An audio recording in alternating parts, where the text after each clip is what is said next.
Special meeting order. Special meeting of Town Council Thursday, April 26th. To go over budget. Roll call, please. Councilor Barnett. Councilor Hosmer. Councilor Sakala. Here. Councilor Casati. Here. Councilor Davis.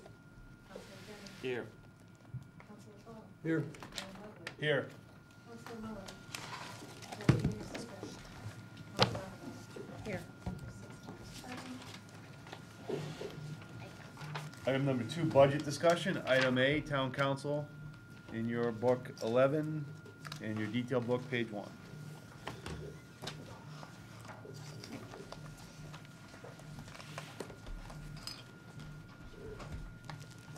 Sorry, turn it over to you. Oh, I thought the mayor was good. No? You heard that line item? Is that what I give the mayor's So, in this particular instance, the budget is not largely dissimilar from what you've previously seen. We did make some adjustments relative to council's travel and training accounts just to reflect a contribution to the cause, if you will, when we were discussing making reductions throughout the various departments and divisions. So this is geared more towards state-based travel and training as opposed to out-of-state travel and training, and that's the large main difference for this particular account. Nice reduction from last year, which is good. Any questions on this one? Anyone? Moving Moving along, good. We've got a nice reduction. We move on to detail manager. Sure. Town manager, again, there's not too much difference with respect to the 2019 relative to the 2018 line items, or excuse me, the division. You'll note that there's a small reduction with respect to the account. I think it's about $1,000, but beyond that, no serious or significant changes from 18 or 19. Any questions on this budget? One, is this, Councilor Sakala. does this reflect sort of the 1% sort of that we were looking for from all of the departments? So in this particular instance, it does not, because there were some budgets that could absorb it, and then there were some that could not, based on what we had previously reduced in the 18 budget from 17. There wasn't a 1% get in this division. Okay. Any other questions? Okay. Item C, town attorney.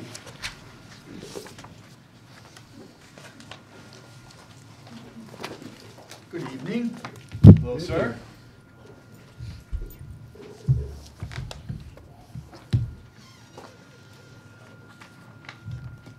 Floor is yours. Well, basically, you can see you have the page in front of you. We were asked, like everybody else, to do the 3% reduction from the last. We were about 507. We submitted that to the manager down to 492. He did restore one service to us, which we were very appreciative of, to bring it back up to 494, and that's a Lexis service for research. We were going to make do with a free online over the, but they're not really good, and we were going to make that cut. I think it, in the long range, would have been imprudent, because we do a lot of research. We do, on briefs, and we really are appreciative of the manager to have that vision to keep that in. And the staff attorneys were, Maria and Mark, were very happy about that, because it really is our basic tool to be up to date and only produce the finest work product for our briefs and research in our court cases and all the other research that we use to do ordinances and help the manager and review contracts, so we're appreciative of that. Other than that, as you can see, mostly, I mean, it's bare bones, it's salary, really the lion's share. We've reduced other things across the board, but, we will live within it. And I think the council is well aware how busy we were last year between all the Freedom of Information cases and other lawsuits. Currently, we have about 5 pending tax appeals. We have 2 planning appeals. There's a slew of foreclosures, which we have minimal involvement in. But just for your edification, over the last several years, the request for legal opinions averages about 400 a year. Last year, that reflected about 109 contracts, which we review because we look at them all across the board. You know how important that is for all the departments. I think we've had a really good rapport with the manager's office. I think we hit our stride. We were working well, good synergy with resolutions and getting things on, reviewing everything in a timely fashion so that it was available to be considered by the council, and we're pleased about that. Question. Counselor Fall. When you do research, is it primarily looking for similar cases and how they were settled? When it's involving court cases and we have to prepare briefs, we're looking for precedent, we're looking for cases. We had to do that in the Freedom of Information cases to look most recently. You know, sometimes as courts decide, they go through the trial court, then they go to the appellate court, the Supreme Court. So decisions change. Also, when we were looking to update the peddling ordinance, you know, street peddlers, that was all federal law, federal cases. There had been a whole slew that came down over the last 3 or 4 years. So all of those are case-based, and we use the Lexis service to research that. Okay, thank you. Counselor Scala. Honestly, I'm just more curious than anything. Have you guys checked to see if Westlaw would give you a better rate than Lexis? Because I know that, I mean, they compete against each other Yeah. immensely, so. We can check on that. I mean, Maria's everybody's nodding her got, head. I Yeah. mean, people who Preference. like LexisNexis keep Lexis, and people who Yeah. like Westlaw keep Westlaw. I know that if you pin them against each other, you might get a better rate. All right, and we'll certainly Yeah. do that. Just curious. Thank you. I appreciate your response on the tolls. Yes. Yes. And we're looking, and on that, Mayor, just for the larger, I know we sent it out, but I think similarly to the legislation that we saw on prison expansion, where if you're going to be impacted directly or impacted, and when I first came out, we actually helped with that legislation with Fred Jelsey to remunerate the town for indirect impacts. We got about $5 million in computers by writing that legislation that way. Right. Likewise, on the casinos, I know your legislators, you know, for towns that are close by that are directly impacted or have indirect, they made a provision. And I think likewise, to be early to talk to them to say, if you're going to do that legislation, we know there's going to be an impact on people coming onto our roads. There really should be a provision to, you know, compensate the municipalities for increased traffic. You're going to have increased, you know, officers responding. You're going to have increased wear and tear on your roads, and you're going to have increased medical costs. So I think all of those things should be, if they're going to really do that, our legislators should have an active role in fashioning the legislation to compensate Enfield for the impact. You missed housing. Eh, They don't pay a lot at the casino, so they're looking for a low-cost places to stay, and we may end up putting 4 families in a 3-family house in Thompsonville. Right. I know Chief Srazza, when he was chief, had checked down state, and all of those impacts happened with the casinos coming down there into the Norwich area. Or Ledyard, wherever. You gonna let him off the hook that easy? Get the attorney at the table? Yep. Thank you. Thank you, sir. Thank you very much. Item D, HR. Oh, yes, we are. Greetings and salutations. How you doing, to the Steve? councilors. So, you guys have the budget in front of you for HR. Not much changes from the prior years, but a few bright line areas I want to highlight. Unemployment compensation, we looked at the 3-year trend and we chiseled $20,000 from that. It was at $90,000, we went down to $70,000. A few other areas that we did some put money in is for the town manager recruitment, $10,000, and then also for relocation for next town manager, I think $8,500 for. So we put that back in, and then the town manager did give me a haircut, no pun intended, in a few other areas, the office supplies, food, things like that. So overall, the budget was down $2,905 in spite of the increases and decreases. But I'm happy to talk about any line items you guys are interested in. Gave you a good haircut. Perfect every time. Anyone have any questions? Is 8,000 enough to move? I don't know what it costs. I think last, It will be. Period. and that's a Gotta be. In caveat. California? Well, I Gotta mean, be. for someone from Connecticut, it'll probably be less. Right. I mean, we just don't know, but it's up to 8,500, which I think last time we allocated maybe 7,500. That's So- something we negotiate in their contract, though, right? Correct. Yes. Yeah, okay. Yes. It's just that if it does come from, if he does or she comes from somewhere else, we need to be prepared to have it somewhere, Right. just in No, case. I agree. But I'd be more than happy to give it back to you at the end of the year. Any questions from anyone? Are you currently negotiating with all the unions? Currently, on our budget issues?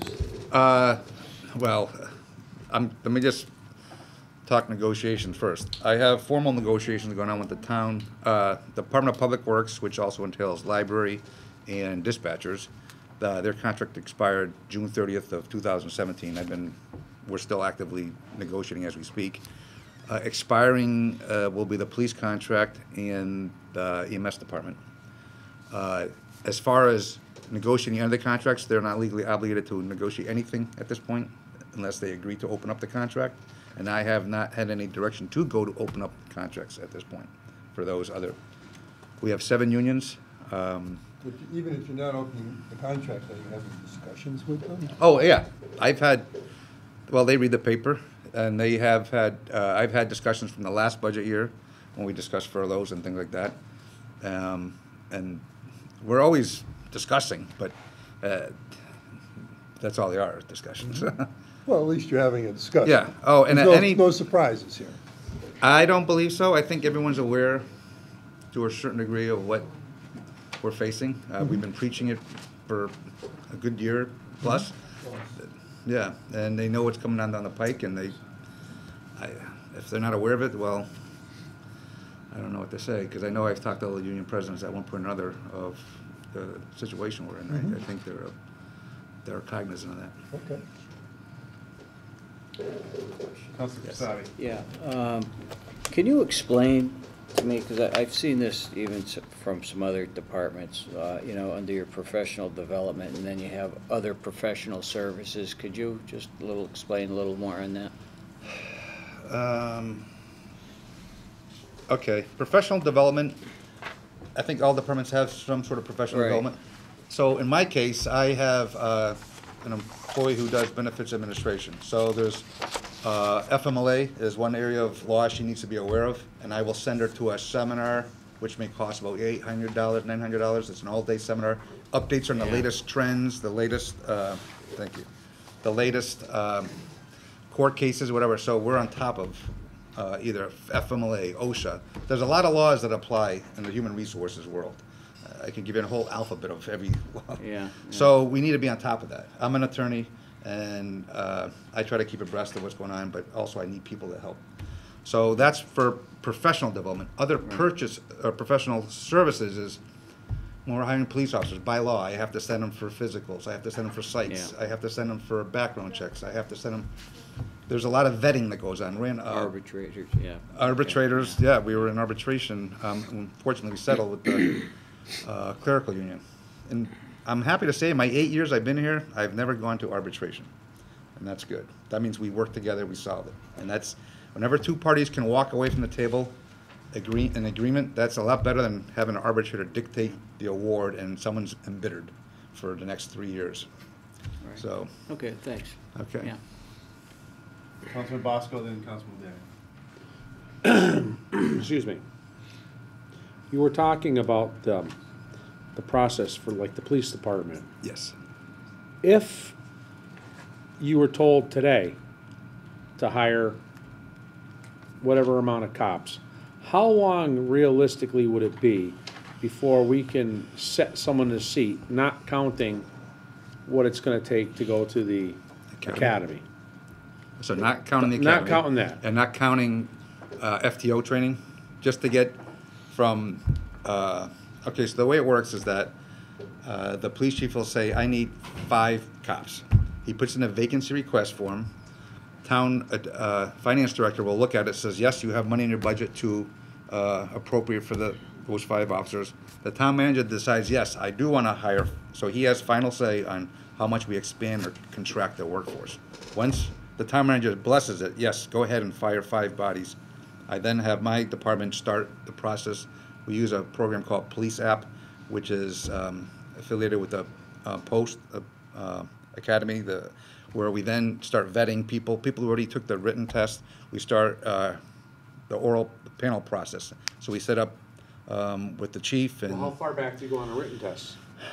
That's For us, fresh. say, do We we don't- have a test already, or we need to No, start they're, all over? when we pull them from the state, they already been processed through the CHIP program, which is that they took a basic physical and the written test, and they have to keep that current. We go right to the market when it's ready, so they're not sitting there So for what do they years do, and go to the years. state and Yep. they take a test and we can, Yeah, we don't, can- we remember, don't have to you look may for our- remember, when I first started here, we used to do it the old-fashioned way. Right. We would have our own testing process, bring them all into a right, school. I remember that, that's why I'm asking. Very cumbersome, very consuming of resources, overtime for cops to help us. Now, someone in their infinite wisdom said, you know what, why, all towns go through the same process, why don't we just have a clearinghouse? So any town who wants to sign up for free, the applicant now pays to take a test. They get vetted through the state program. It's been vetted by all the police chiefs saying, yes, this is an adequate test that meets our needs. And then any town that needs, when they need a body, they just go and pluck it from the police app program.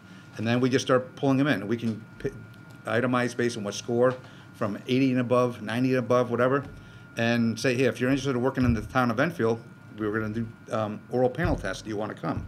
And then a lot of people want to be a cop until they see what it entails and the vetting process, and then we start weeding them out. So we save ourselves from having to do the written test ourselves, and we just start right off with the oral panel testing. And sometimes we'll have 2 oral panels going at the police department.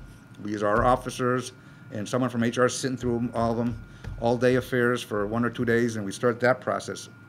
And each step is a filtration process. So we start with this many, and each process keeps lower and lower. Then we do the polygraph, and then we do a psych, we do a physical, So there's background a check. 1 month thing, a 2 month thing, a 3 Oh. month thing.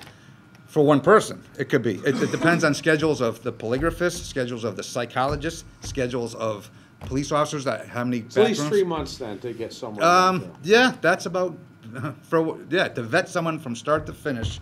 That's one body.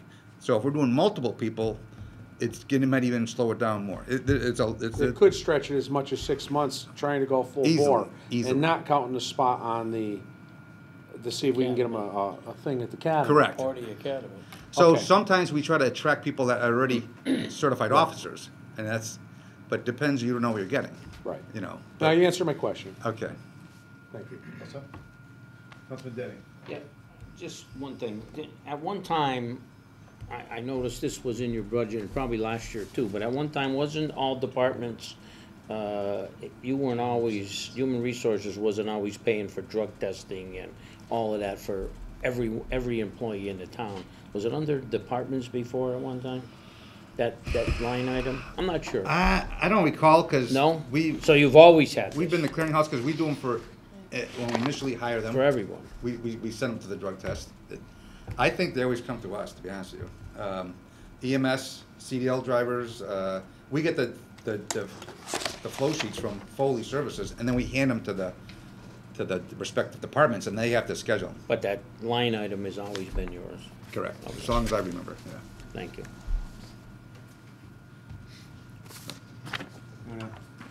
If, Bob, to your question, on page 41, I know, and the Munis actually breaks down, sorry, yeah. Pretty good detail in the difference. 2 questions, anyone have any questions? 2 questions for you, Steve. So curious on the unemployment line, so what does that assume for unemployment in a year? Well, when I first started here, 100,000 was the benchmark, and I had to come back for more money, because that's when there was a kind of a recession, and the federal government said, you know what, 26 weeks is not enough, people aren't finding jobs, we're gonna extend it another 26 weeks. So that was almost a year of collecting So unemployment. it's not based on how many, it's based on the length, is that correct? Yeah, so what happened after the federal government relaxed that program and said, no, Right. now we're gonna just leave it to 26 weeks. Right. It all depends on how thriving the economy is out there. If there's a lot of jobs out there, people don't stay on unemployment that long. Right. So right now, I'm looking, in the last few years, well, we haven't had a lot of massive layoffs or a lot of terminations. So that's why the 3-year trend, I was able to reduce Yeah. it. If we do layoffs this year, that's gonna go up. Or Right. if we do, or a lot of mass terminations, which, remember we had the armed security officers? I expected a big hit then, but they didn't file, or only a few filed. I thought it'd be a lot more. I really don't know what, Right. their marketability is when someone leaves her, because Right. most people hopefully don't want to just sit around and collect a check. They want a paycheck. They want to go and find another job, Right. and many of them do. But it really depends on the economy. So I know, John was heavily involved, but it is an HR issue. Can you give a little explanation on the savings that we see in insurance over the high level? I know we're gonna do a formal presentation, but I think there's been some good news in some of the things that have gone on.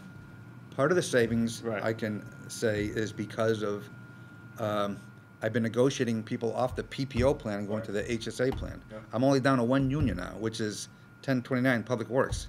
Sue Wilson in my office was there this past Saturday. She came in to explain it to these people of how it works. And that's a good sign, because they're now accepting it.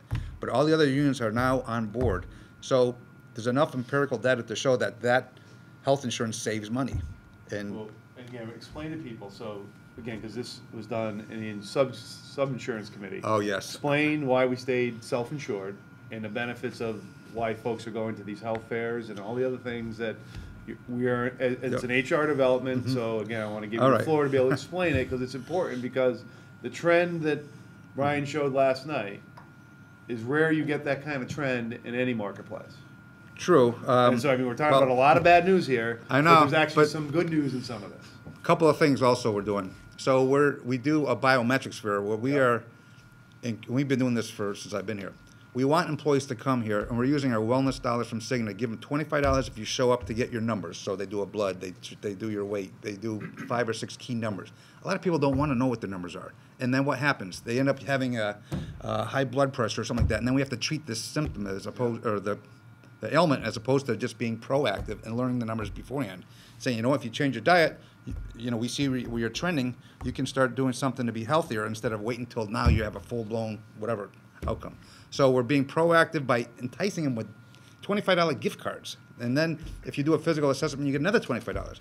That's the carrot approach, to get people that, but in spite of 425 full-time employees, I'm only getting 100 employees. It's mind-boggling. I'm trying to give you $50 to come here and help us get your numbers, and they still don't come. So what we now started doing, and this is allowed under the Affordable Care Act, instead of the carrot approach, we're now doing the stick approach. Right. If you're not going to get your numbers, okay, I can't force you, but you're going to be paying 30% more for health insurance now because you did not cooperate with us. Yep. And those teeth are now sticking in. I negotiated it back then. We're now weaning them off that, and they're starting to realize, oh my God, I didn't get my numbers. Well, now you're paying more because you're not helping us to keep the costs lower. You're going to be paying more. And it's working. We're using every resource available by law to get people to help us keep our health insurance lower. So the carrot approach, we're still doing $25 if they come. The stick approach, if they don't come, you're paying more. And also just getting them onto this HSA program as opposed to off the PPO. Long gone are the days where, oh, I don't care, the town pays for it, I'll just give them my card and I don't care what the cost is. No, you're going to now feel it, because you're going to start thinking, when I start using my card, oh, well, geez, I could have gone to, instead of a urgent care, or the hospital, I can have gone to urgent care and saved $500 on an MRI. They're starting to shop around because there's consumerism in the HSA. I'm starting to now think, oh, there's money for me to be had here this works. People spend time thinking where they're going to go on vacation, when they buy a car. Well, now you're going to start thinking when you go do your health insurance or things. And it works. It's worked for them, but there's a carrot in there. I have a lot of, I don't want to give a number how much, but there's a lot of people that, we partially fund their HSA, and then they put in their own half. If they haven't gone to the doctor or for a wellness visits, they don't have to pay for it by law. That money is theirs, and that debit card at the end of the year, 2 years, 3 years, it's building up. So they have $2,000, $3,000, $4,000. And their PPO, they never would have had that. And they're starting to see, wow, look at this. Just because of my behavior, and I'm being more proactive and I'm being more healthier, I'm starting to see savings. And that's why we're able to see the savings we're seeing now, because it took time. It's a big ship to turn the mindset of people. But I remember people saying, I'm not going to doctors. I never go to doctors. Well, now people are starting to go. We want them to go get their physicals. We want them to get their mammograms. We want them to get their colonoscopies at their certain age, because it works. You can't fight the empirical data that shows that. So, I think if we made the decision to go fully insured, as bad as the budget is right now, we'd be looking at another possible $2 to $3 million hit in insurance. That's the reality of what you're saying is changing behavior. That's how important it is. Yeah, it is, but I'm glad to say it's working. I'm glad to see the results, because when you're doing it in the first union contract, the first for us was the police, and then, and the non-union. But then I had to get traction with the big unions, and then now I'm down to the last union, and I know that they told them that's marching orders are going to. I know you state. and your staff and the staff at the Board of Ed did a good job. So again, I think when we have a sea of bad news, there is a little bit of good news. Yes, I guess we could say that. There is a little good news. And we took that one on ourselves. Yep. So. Sorry, any other, Councilor Fall? I was just curious, as far as cost savings between a furlough day and being laid off. Okay. The difference, or? What are they? Well, let me explain. Tell me what they are, Okay. the savings. Okay. Or the Well, cost. layoff is something that I don't have to negotiate, because every contract has a layoff provision. That's the really only tool I do have in the contracts. Furloughs have to be negotiated. And the difference is, layoffs, it's the least senior person in that bargaining unit that goes. So the old timers, or the people they're not worried about layoffs, because they know they'll never get touched. It's the young blood that came in. Last in, first out. Furloughs applies to all employees in the bargaining unit. And I'm asking every one of them, okay, 5 days, 10 days, will you be willing to take X amount of days off to help save us money? It's sharing the pain. No one's going to lose their job. Everyone still has their health insurance. It's a matter of how willing are the unions, will they eat their young or not? Will they be willing to cooperate and save jobs for everyone or not? I've successfully negotiated furloughs in my last employment in town of East Hartford with all unions except the police union. And we did it so that no one was permanently harmed. So if someone retired that year, we wouldn't affect their base salary, because a lot of its pensions are based on their base salary. So if you're retiring that year, we're not going to say, no, you actually made less this year because you're furloughed. We'll give you your base salary. But we couldn't have any permanent effects. It was a one-time thing to help infuse cash or money into the current budget. But it's not a long-term strategy every year doing furloughs, because people will get tired of that. I can't keep asking people, here, we want you to work harder, but we're going to pay you less. That business model works for no one. Not in the long term, and we can do it 1 year or whatever, but that's not a long-term solution. Pratt Whitney actually did it for several years in a row, and then they stopped. Oh, where's that? Pratt Whitney. Oh, well, Pratt and Whitney, see, you have more leverage in the private sector than I do in the public sector. I have to follow binding arbitration laws and grievance laws, so I'm kind of handcuffed. I don't have that unilateral authority to just say, boom, you will do that or lose your job. So the savings, if you get furloughed, what do you save and what do you pay? Well, furloughs, we can probably save money with avoiding unemployment compensation, because I can schedule them so if there's not more than one furlough a week, that's not going to change the formula to qualify for unemployment. Versus layoffs, you're laid off, you're now eligible for unemployment, now we got to pay unemployment because you're collecting. Layoffs can be disruptive depending on where the least senior people are, what department's going to get hit. I'd have to look at which department, what, because there'll be a lot of bumping, a lot of movement. Unemployment line will go back up. The employment line will go back up too, yeah. But it's just, it can be very destabilizing, layoffs, because who's qualified to bump someone? Okay, then that person's here, now you're gonna bump over here. It's really, I gotta create an algorithm. It's difficult. I mean, it can be done, but we'd have to dust off the language in the contracts, because they're very seldom. You still didn't tell me the savings. As far as, I think it's the savings for which one? Furlough. Depends on how many, Yeah, it he depends just said on he how did. many employees, how many departments, how long. They keep their health insurance, they keep all the benefits, they just Right. lose the hourly rate that they'd be paid for that day, So that would again Correct. depend on the employee. minus the benefits that they're gonna get paid Correct, anyway. correct. I mean, pretty much we're talking numbers here. If you need a number, 100,000, do you want it by layoff or by furlough? In the end, all you care is about the number, right? And I'm trying to think, what is the best or least impact to the employees and the organization? But at the end, you just need a number. Right, That's how I look, that's how I was reading it. yep. What's- So what's on the- unemployment, how much do we pay per person for unemployment? Well, Half their salary, quarter their salary? Well, I can only go by what the average, the formula has been in the website. It's January 18th was the latest number. They're entitled up to 26 weeks, but the average has been 17 and a half weeks because they find their job. You know, this is the crystal ball we're trying to guess. I can only go by the most recent trend, and it's about an average of $368 a week.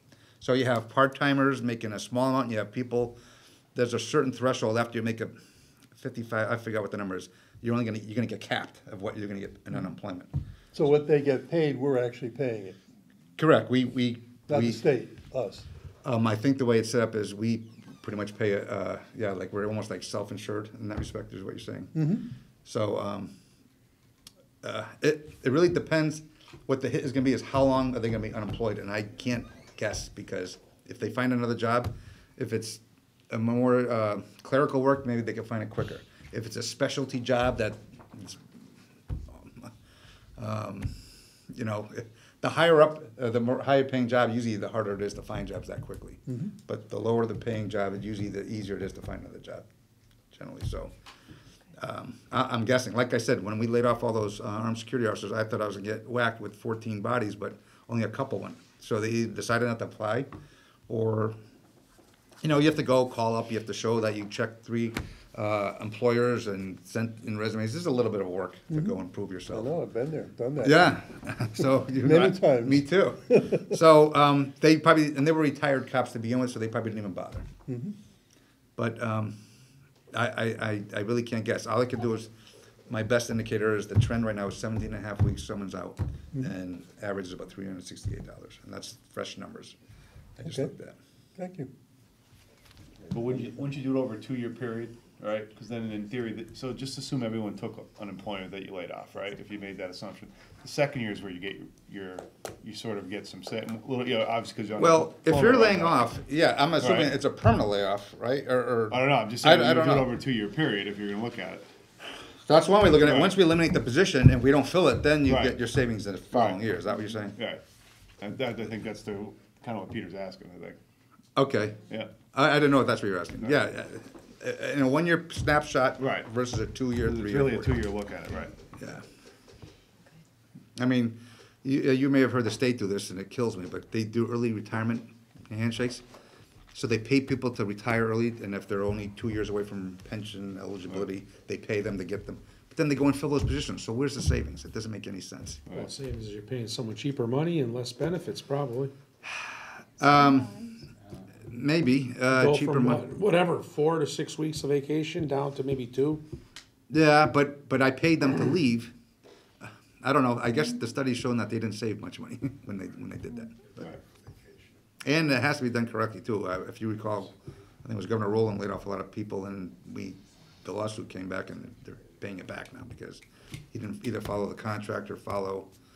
So a lot of landmines, and when you're doing that, just make sure you follow. And I've had one person got laid off, it was the wrong person. We had to hire them back, give them full restitution, and then go after the person who was supposed to be laid off. It's an ugly business sometimes. Any other questions? No. Thank you. All right. Appreciate it. Thank you. Item E, probate court.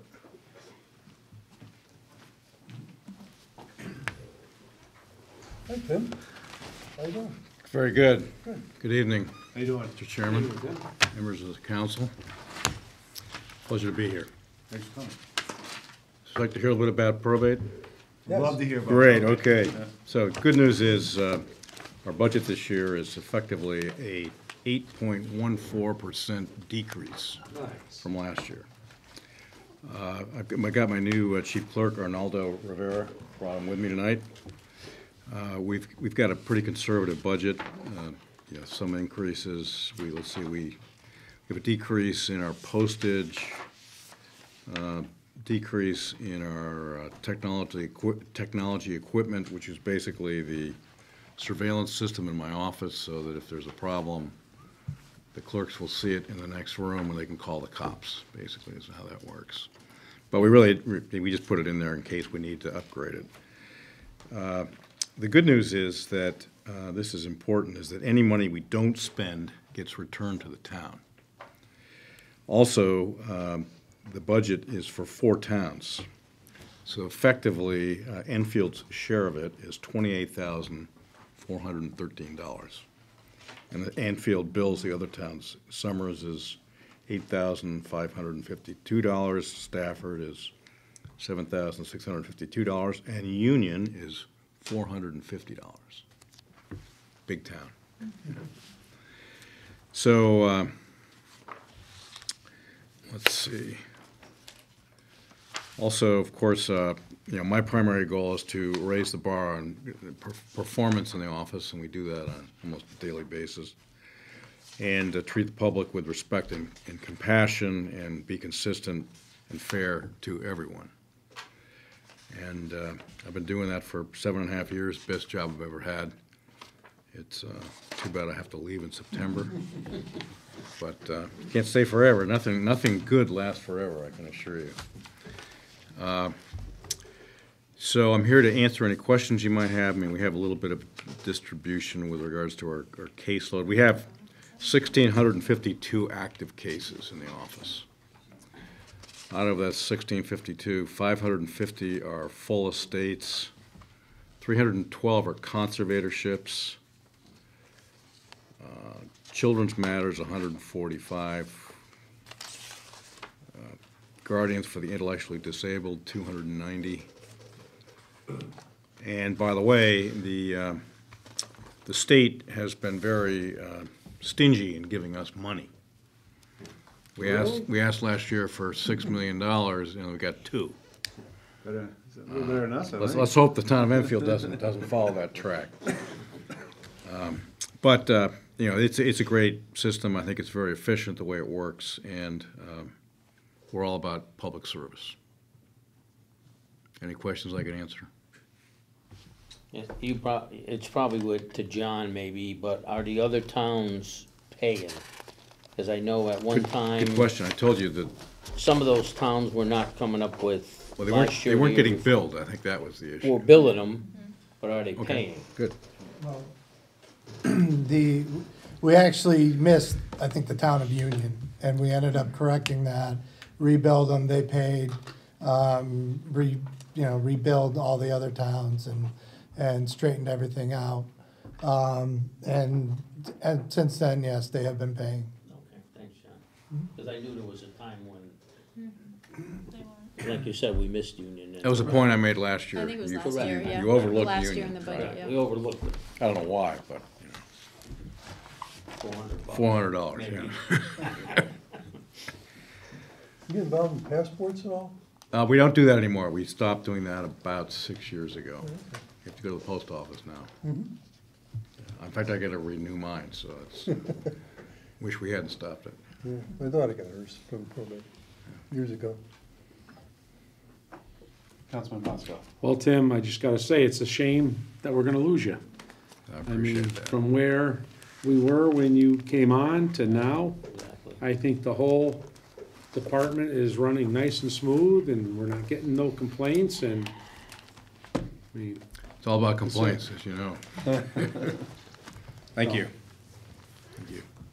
So, sir, I just have to ask a question Councilman Bosco's been bringing up. So That's toner, is that included, I see in the detail under line? technology supplies and materials. Right, so so you have something in the budget for toner? We do. We have toner, label writers, scanners. Yeah, we do. So for folks who, Councilman Bosco's been asking with other departments, there's a little bit of a cost of what the toner costs. now, can you use the town's computer or a No. printer? No, Or we you use have our to have own. your own? Yeah, we You have to have your own? Okay. The security issue, too. Is it- okay. Thank you. Very good. Thank you. Any other questions? They part of the town's service contract on that, the printer that they have? If it runs out of toner, I don't believe so. like all our other On all printers, his is covered too? Not that I'm aware I think of. ours are separate. All of our assets come from. Ours are owned by Probate Court Administration, which is the umbrella organization out of West Hartford that we work with for all of our administrative services. So we don't get involved in your equipment then? No. So how do we get your toner?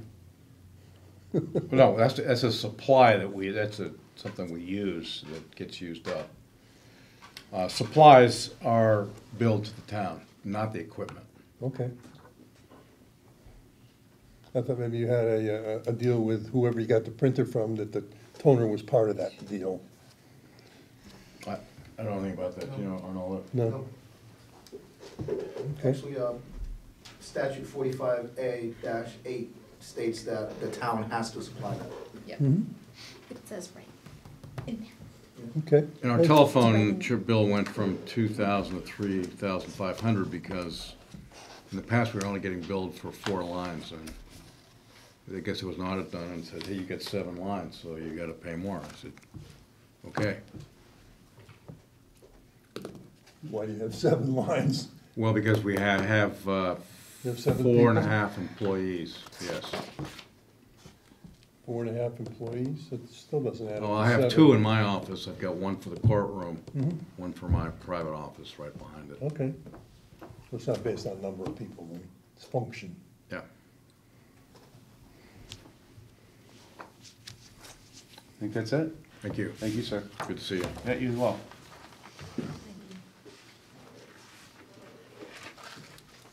And last but not least, finance. Okay, we have 4 divisions in finance. Administration is myself and Becca Archibald.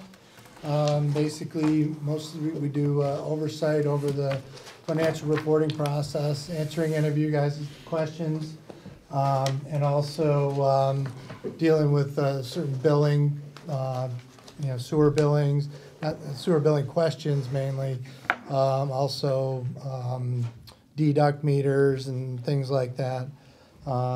Treasury, let me go back here a second. My budget's, the biggest item in there is the annual audit. Went down a little bit from last year based on the 3-year contract that we have. I left a little bit of money in case they want to do some extra, if they want to, but if they end up charging us extra for something. The other biggest cost is the printing of the annual budgets, both the proposed and annual. Treasury division is 5 people. That's our deputy director of finance and treasurer. Basically, we have 1 accounts payable person, 1 payroll person, and 2 staff accountants. One staff accountant and 1 accounting clerk. And they're responsible for basically recording any adjustments to the general ledger that they need, making sure all accounting transactions are booked and recorded, all the accounts are reconciled. Obviously, payroll is done. We paid about 30,000 paychecks last year. I think we issued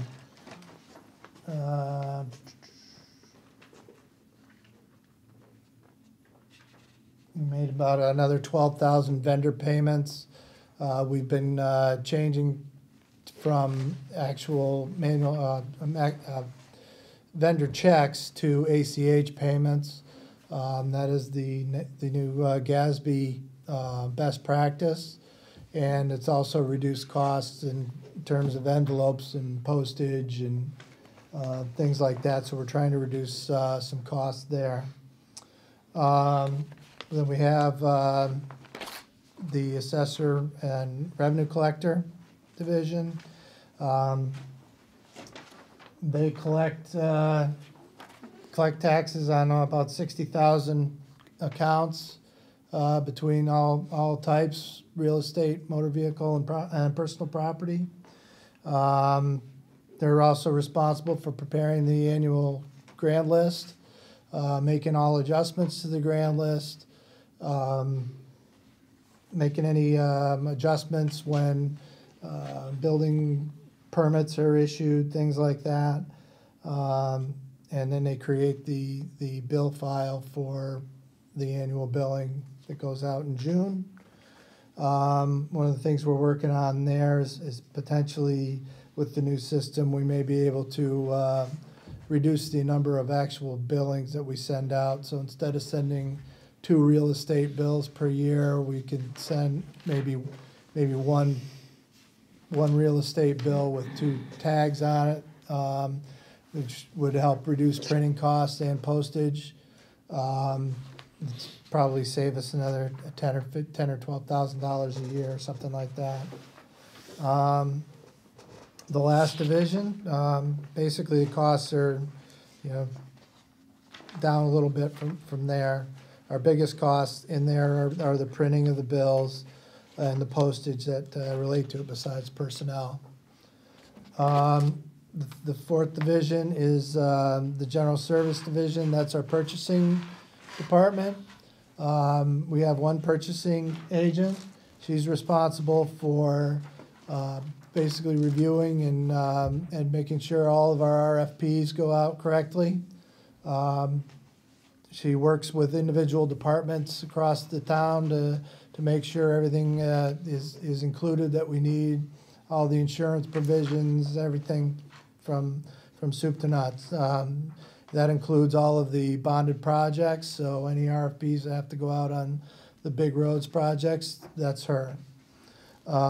She's also responsible for reviewing all of the purchase orders that are greater than $3,000. So as soon as somebody submits a purchase order, we make sure that, all right, if it was over 15,000, did we go out to bid?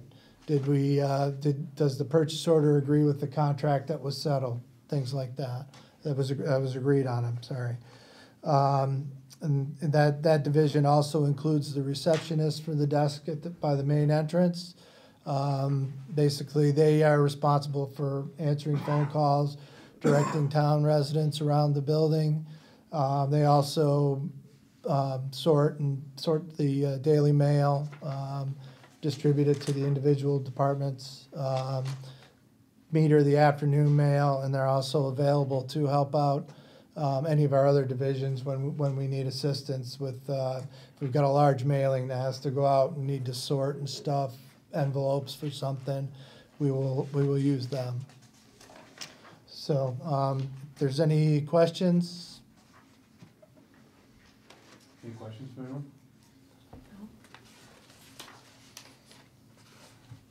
Just curious.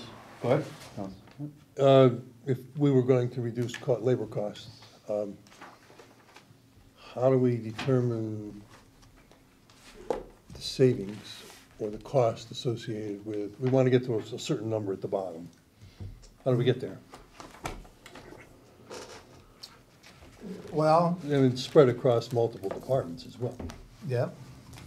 It depends on how you're going to do that. I mean, we make a determination on, for example, if you're gonna look at furlough days, we take the number of furlough days, and, that's pretty simple math. You take the individual people, and, divide it by their daily salary, or calculate their daily rate, and then multiply it by the number of days. The question is, will the unions agree to that? Right. And so, if the answer is yes, well then, it's pretty straightforward, that's the number that we would get from that. It's just that simple math equation. If the answer was no, well, how to get there would have a different impact. It depends on what else they, would they do something different to get to that number? I don't know, maybe if they've already had a pay increase calculated in their contract, if their union said, no, we'll forego the increase for this year. I don't know if any of that is likely. I don't know if any of that is even possible to do. Steve would have to work on negotiating that, and that would, be basically whatever direction that you want us to go in. If they wouldn't come up with any other, then you go to layoffs, and obviously the layoffs would have to be greater than the number that you actually need, because unemployment costs then would go up.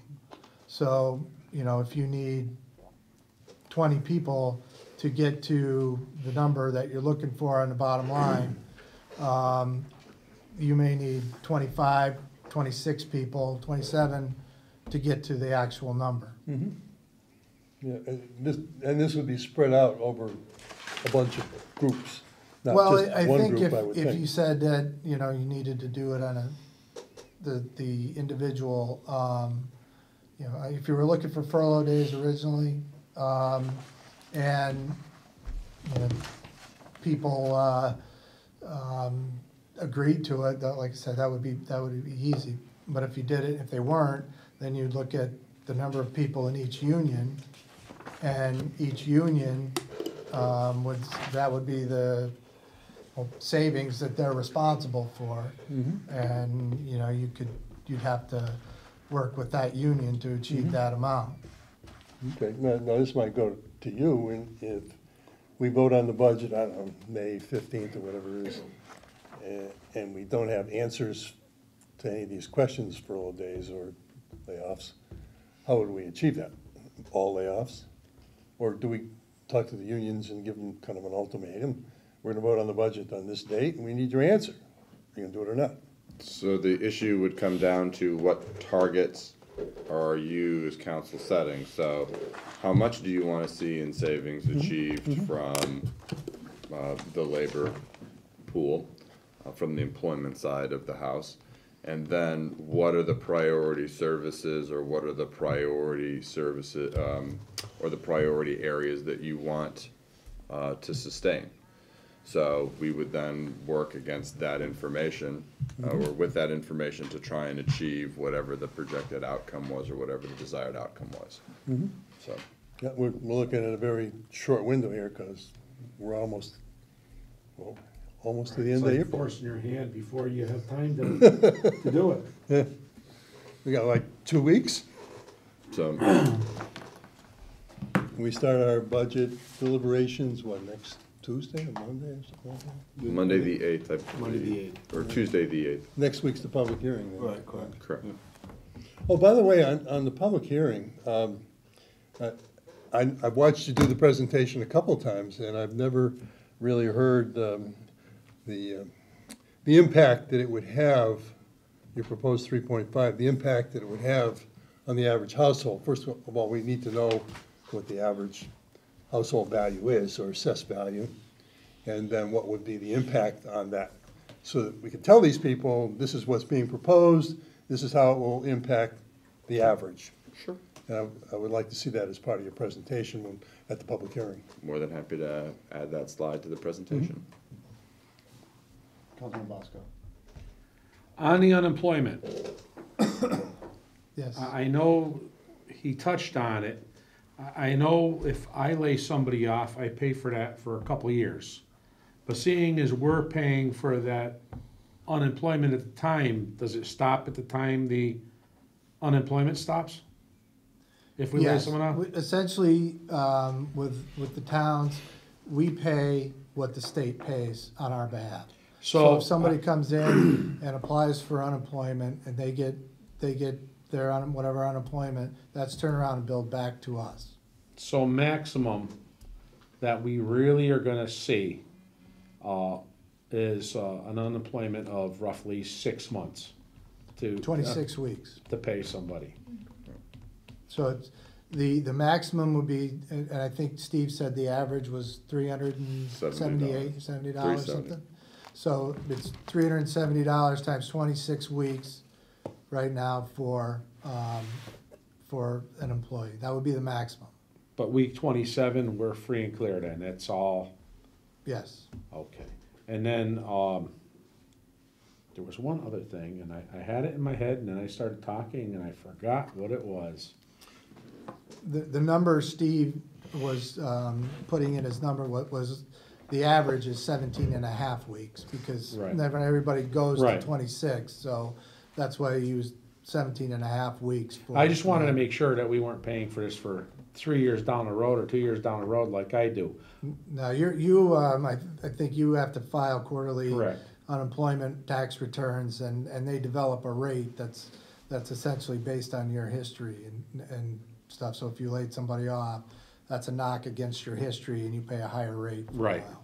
Now, the next question is when you do what Peter was talking about, figuring out the average household, we really also need to figure out the hit on the average business. Because, you know, it's easy to figure, you know, we have people here and I don't know how we get really the true average, because one side of town you have houses that are worth up to $500,000. The other side of town you have houses that are worth $100,000. So that may bring that to 250, but that's really not gonna get the, It's just a guide. That's Right. yeah. Right. Well, no, I It's understand not that, but we Well, Joe, sort of need to put some kind of equation on the businesses and stuff too, so we really know what the impact to the town is, not just the homeowner. So, yeah, on the homeowner side, I think the average is right around $126,000, okay? So on an average like that, you know, we say it's gonna be whatever it is per 126,000. If your house is worth $200,000, and you can kinda know where your house is. But the problem is, with them numbers, the way you do that, is sort of tough. There's not very many houses around here for 126,000, you can't find. This is the assessed value. Much. That's not the average selling assessed value. value. It's assessed That's the value. average assessed value. Well, then we need to make sure we know what the actual value of the house is. If we're doing that as assessed, so when we tell people, yeah, you know, your house is worth, if that's, at that We can 200,000, this way Yeah. they'll have a better idea on what it's gonna talk, cause you tell me it's on a $126,000 house, I know I can't buy one. So, Right, but that's. but that's you're right. not really the value of the house that we are doing, it's with the value of the taxes that we're charging, so. That's a good point. It'd probably be, you know, it's easy enough to add, because. Right, that's what I'm- mandated that- at 70%, so. Right, you know, so if our this is what assessed you're being value- taxed on, but this is what the value of your house is. It's- And I think it'll make it a little easier for people to understand how they're gonna get And ahead. it's gotta be both the car taxes and the water pollution control, if you can get to an average. I mean, people gotta realize it's not just the property taxes that are going up. So, I mean, Correct, the water pollution control slide we already have. so right, we've no, already I'm saying, presented but that, yeah. in one slide, I think to Peter's point, all in, here's what you could possibly be paying on July 1st of 2018. Sure. Yeah. Oh, Lynn did something, really interesting, probably about 8 years ago or something. And what she did is, she took different houses and different, you know, she went from some of the highs to the lows, all over. And then she went and she did some small businesses, she did the mall, she did, you know, all different sizes, and she put them in there. So when we looked at the screen, it was, okay, business number A, this is what they're gonna pay. I mean, we ended up figuring out whose businesses they were. Matter of fact, they had Mayan on there for one of them. But at least this way you know what the real impact is, because there used to be a councilman here that used to say, she'd say, it's only $100 on the average house. Well, the problem was that 100,000 was like 10,000 at the square. You know, it was probably 4,000 for me with all the trucks and shops and all that. So it's hard to say what the impact that mill rate's gonna do when you just figure an average person. We need to figure out what relatively the people have and how much money that is. If I could get that, I'd appreciate that. That way we can see. Because it's staggering when you see how much money it's gonna cost the mall when you go 3.5 mils. I mean, it'll knock you flat. You know, so I don't like the idea when we use the average household. I wanna see the impact on certain properties, what the tax increase really means. Any other questions? John, just 2 questions for you. So when we send out to go after delinquent bills, do we actually make that money back on average? So if, I was just noticing it was like 37,000 for mailings to send out delinquent tax bills, and there's Yeah. not, do we generally make up at least for the postage or you know, so Oh, if it yeah. costs us 50 grand, Yeah. you know? Yeah, I mean, the postage, the number of delinquent bills is way down, and we probably should have broken that number down, but by the individual items, you know, the individual mailings that we do, but, yeah, the number of actual, we don't mail out 60,000 Right. additional delinquent bills, Oh. okay? well, still, and I think they're mandated by statute that we have to send them out after a certain amount of times. And if we can already do that, I have to admit, I'm not sure on this. So can folks, will we be able to get to the capability of folks paying online with their credit card or anything else where, you know, They can pay online now, for the sewer or for anything? We're working on other areas. Yeah. Right now, building permits are online through PayPal. We're currently with official payments, for taxes. Official payments is going away because because the new, tax system uses another vendor. The cost for the, residents will be lower with the new one. Any idea maybe when, just saying all things being equal, when we'll be able to do all that? Is that within the Well, near future? The new vendor for the payments for tax will happen in mid-May. Oh, okay. At that time, we hopefully will have the swipe cards at the counter and all that stuff too. So, That'd be a which great, we hadn't been that'd be a able to do great in the quarterly past. meeting, by the way. Where we actually can demonstrate for people, and it'd be great. You know, cause I mean, just to, hey, here, if you wanted more information, here's a quick number, but we're showing it to you, that'd be a great, or even a special meeting or a special guest at the town council, so folks know about it. It'd be a great, idea. It's, it's pretty expensive Right. to pay. It's gonna be cheaper than it was, but Right. it's still pretty expensive to use your credit card. Right. However, you can pay e-checks that comes out of your checking account. Right. And that's like $2 or something Right. like that, Right. per transaction. It's pretty reasonable. So I wanna put you, if you don't wanna answer the question, it's fine, I wanna put you in a stop. But as we move forward with auditing, and, you know, if we set up sinking funds, and I want that to be audited, part of our annual audit, is our current situation where we had to go out to bid work? You know, and, you know, so we feel we're getting They would be part of the town funds, and the comprehensive annual financial report has to report on all town funds. okay. Okay, so everything that would already be included in there. You know, I am still working on the financial reporting methodology for it. But regardless, it's gonna be in the CAFR someplace. All right, good. And we feel better about the auditing process, hopefully at this point, without saying About as good anything as I else? can. Yeah, all right. All right. On the delinquents, can we, charge extra for billing? No, If you don't, everything is pretty mandated by the state as far as the billing. So, I mean, essentially, we're charging for the billing by, collecting the by taxes. the Right. collecting of the taxes. When we're charging everybody Right. for having to mail them out to, the group that doesn't pay on time.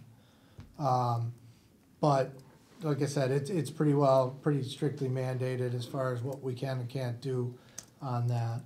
So we gotta be happy with the 18% and that's it. Yeah. Thank you. And so, last question, what was our tax collection rate for Enfield taxpayers we estimate this year? What we estimated, So I mean, is it 98, I think was what we. Are we gonna achieve that? Or I maybe, think we were, I don't have the number off the top of my head, but I can take a look at it. no, for I mean, you. but are we, We're in the ballpark. Yeah. That's what I meant. Yeah, we're in the ballpark. so when folks understand why we're in a situation we are, it's not because Enfield taxpayers aren't paying their taxes. Correct. It's because we lost $8.5 million in State revenue, funding. that is correct. Pretty simple, Yep. pretty simple. Any other questions? Thank you very much, sir, appreciate it. Yeah. Is that it, Brian? Anything? Nope, that's it, sir. That's all we've got for tonight. As Councilor Falk referenced, there is the public hearing on May 2nd, and then deliberations start on Tuesday, May 8th. Is that 6:30 or? The public hearing will be at the, at At seven the at high the high school. school, Yeah. in the auditorium. Budget workshop after that will be here or somewhere else? Deliberations will happen right here in this room. Okay. So, 6:30, same thing, same schedule? I believe that is correct, and we'll have the big board up so that there'll be counter trackers for fund balance and tax rate. And then as you tell us to add and subtract items, those numbers will change, and so you can say, yes, we like that, no, we don't like that, change this, add that. So we'll have all that in Motion operation. to adjourn? No, one more question, one more question. If we reduce labor by every group, then every group's line item has to be adjusted, I would assume. It's not just one adjustment, it's like 15 to 20 adjustments to the budget? Correct. More than Okay, more than that, yep. So it's not a simple task. So, well, there's different ways that John can access and edit the data. So he can look at specific group sets while he's in the system. So you just go in and you modify those group sets, and then it changes, it repopulates the budget. So we're not going through page by page, line item by line item. He has access to those group sets. Okay. But yes. Thank you. Councilman Bosco. Do we need a quorum to Adjourn? adjourn? Well, it's no longer a meeting as of 6:37. Yeah, 7:37, so. So, we're We're adjourned. adjourned. Thank you.